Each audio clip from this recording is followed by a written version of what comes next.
So why do we get fat? Why do we gain weight? How we doing, guys? It's Food Friday. If you were here last week, we talked a little bit about fats, the good, the bad, how our body uses them, and why they're important. So one of the bigger questions that we have, obviously, we're in a fitness setting. Why do we gain weight? If you go back to episode 2, we talked a little bit about energy balance. We talked about the fact that if we take in more energy / calories than we need, we end up putting them on as excess fat. More energy than we need, less energy going out, so energy in and out, that balance again, we put on excess weight. So the body kind of follows 3 general rules. If we have excess food in our diet, excess fat in our diet, we'll store it as fat. If we have excess carbohydrates in our diet, the body's going to more than likely oxidize those carbohydrates. So we're going to use those carbohydrates and it's going to impair our fat oxidation. So we're going to use less of those fat molecules and we will end up storing it as fat. Same with protein, even protein. If we have excess protein in our diet, the body's going to oxidize the protein and it's going to slow down fat oxidation. So we end up storing it in our reserves. The body's very efficient that way. So at the end though, we ate more than we needed, so we gain the weight. It's not nutrient specific. So regardless of our macro breakout, if we have more on the plate than we should have, the body's got to figure out, well, what am I gonna do with this? Why do I have all this excess here? I'm gonna store it as fat. So the body's very adaptive like that. So it doesn't matter how you stack those macros. In the end, it's about how much you eat and how much you expend in energy.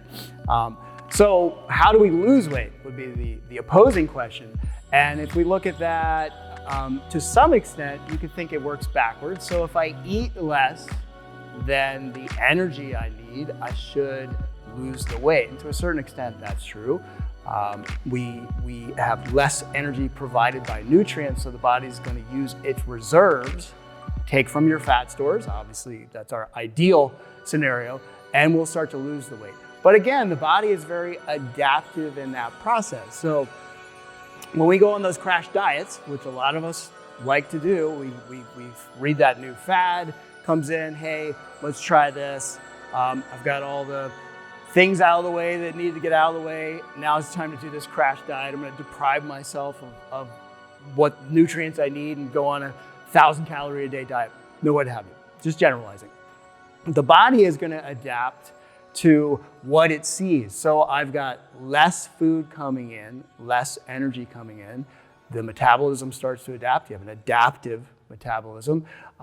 The hormone levels start to decrease. So your thyroid hormone levels decrease, insulin levels decrease. Our resting metabolic rate, so the things we need our body to do at rest, start to go down as well. So the body sees less coming in. Hey, I need to lower my energy level to meet the energy coming in. So it's kind of a catch-22. Now we're eating less. Now the body's using less purposely because it's trying to preserve all those fat stores, right? We talked about those last week. You know, how long, you could use your fat stores alone, you could probably run from New York down to Miami. So the body wants to preserve that as long as it can. So here I am, a few weeks into my crash diet. I'm not losing the weight, I'm miserable. And those are some of the reasons why. The body's far more intelligent than we like to give it credit for. It's going to adjust to our changes. It's very adaptive. And a lot of things in fitness I like to look at is pretty much anything will work for 6 weeks.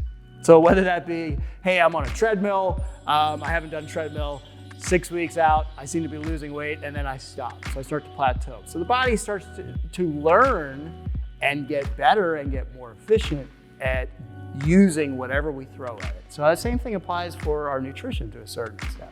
Although we do have those ill effects, if we're undernourished, we start having those other complications that come in. So stop focusing on those fad diets and start looking for ways that we can build skills and better habits that better encompass your life as a whole. How can I find a balance in my diet that meets my life where it is? If you watch somebody who's training for a competition, or we all are sitting in the supermarket and you look on the shelf and you can see some Hemmingsworth article on his ridiculous workout regimen, or what have you, and any celebrity of what they did to get that role. Listen to that sentence. This is what I did to get a movie role. And if you probably quiz that person on what they had to do and what they had to not do in their life in order to attain that goal, does that fit into your life? Can I train to that extent? Can I completely, pretty much block off all social life, and now I'm just focused on my eating, my calorie, my macro breakdown. I'm not going to parties, I'm not going to social events because I've got to get the proper sleep. All of those things in general don't really fit into our life. You know, I'm gonna go to work. Maybe you've got kids, you gotta pick up your kids. Right now we've got in-home schooling in some places. There's a lot of challenges out there. Does that scenario fit into your life for weight loss, for betterment, for health? Generally not. So when we try to force it in there and we say, I'm gonna go on this fad diet, I'm gonna dive right in, a lot of times the failure is the fact that it doesn't create a balance. So if you want a successful diet, and losing weight for a lot of us is why we're here, it's probably why you're watching this video right now, start to look at building some skills and some habits slowly that are more of a lifetime skill that you can harness and adapt positively, that start to allow you to meet all the things around it. You will find that diet will be far more beneficial because it's sustainable. It's now become part of your life, as opposed to, I'm gonna introduce this external extreme situation and try and exist under it for a few weeks, few months, and then find that, hey, not only did I not lose the weight, but when I got tired of it, that rebound effect was even worse. I got off the diet, you know, brownies and chips and salsa on the weekend, and now I've gained back the weight. I've also lost the lean muscle mass because the body has decided, hey, I got to use what you're giving me. You're not giving me enough food.